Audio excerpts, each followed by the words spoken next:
احمد رحیم. کانون فرهنگی میعاد تقدیم می‌کند کتاب سلام بر ابراهیم، بخش 15،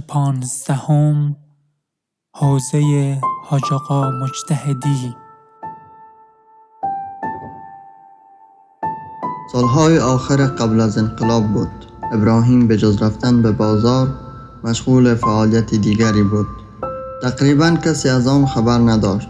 خودش هم چیزی نمی گفت، اما کاملا رفتار و اخلاقش عوض شده بود.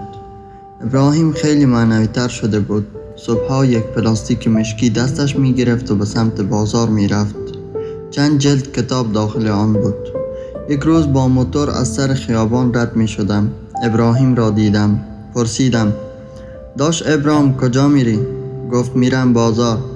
سوارش کردم. بین راه گفتم: چند وقت این پلاستیک رو دستت میبینم، چیه؟ گفت هیچی، کتابه. بین راه سر کوچه نایب السلطنه پیاده شد.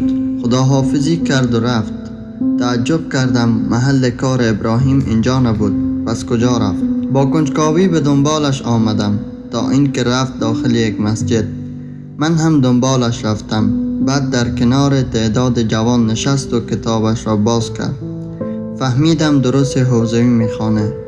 از مسجد آمدم بیرون. از پیرمردی که رد میشد سوال کردم: ببخشید اسم این مسجد چیه؟ جواب داد: حوزه حاج آقا مجتهدی. با تعجب به اطراف نگاه کردم. فکر نمی کردم ابراهیم طلبه شده باشد.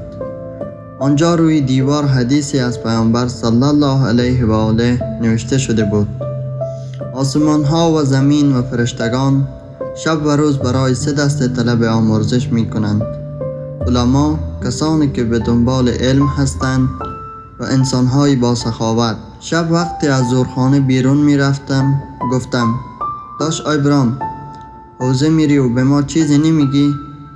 یک دفعه با تعجب برگشت و نگاه هم کرد. فهمید دنبالش بودم. خیلی آهسته گفت: آدم حیف عمرش رو فقط صرف خوردن و خوابیدن بکنه.